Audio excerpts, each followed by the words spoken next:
It's Mike with Iceberg Gaming here with another Project Zomboid guide for today. Today's video is in response to a question that I got on TikTok about how to set up a rooftop garden. So I'm going to show you guys how to make a rooftop garden here. First of all, you need to be able to get up to a roof, whether it's something you've pre-made or something you found. This is the large warehouse in West Point. And to get up here, you have to make stairs, which requires level 6 carpentry and 15 planks and some nails.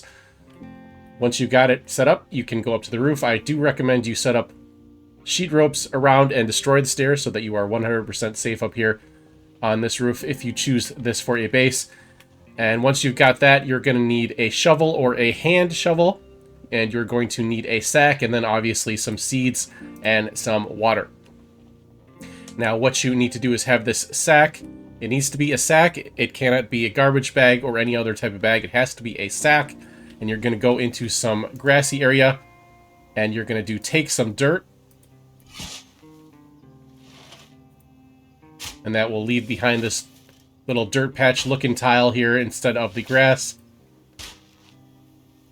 And you're just going to do this until you can't do it anymore. That means your bag is filled up. And it is now a dirt bag. It's just a teenage dirt bag, baby.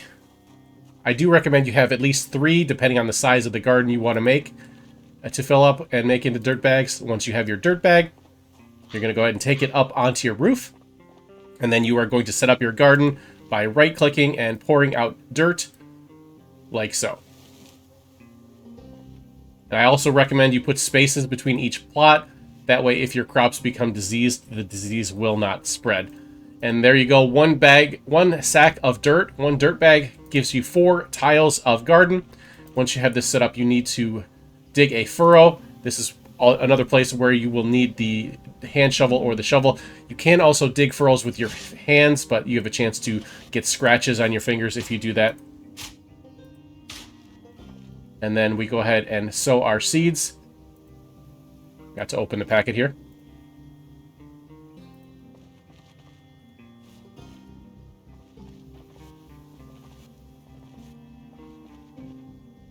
And then I personally usually just let rain water my crops, but then you'll want to take a water container. It can be any type of container. Watering cans are, I believe, the most efficient, but you're going to go ahead and just water everything.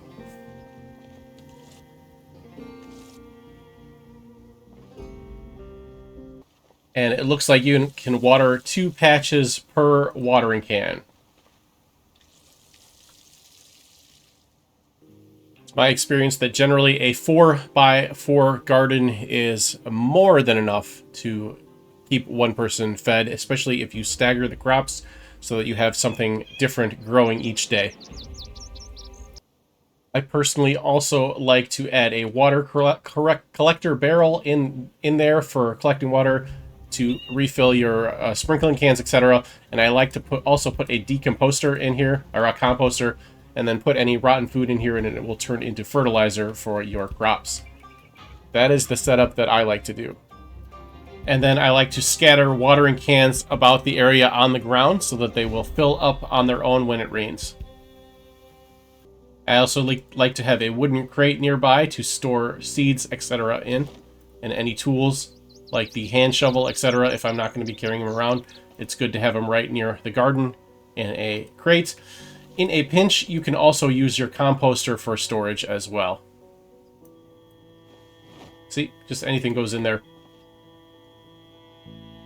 My one word of caution with this method is that if you set it up wrong, it can make it a little hard to see and use some of your gardening plots. For example, this one behind the crate, you'll have to go to another one, and then whatever you're doing, use the square from that to go to this one, because you can't really get to it on its own with the crate there. So that's just something to keep in mind.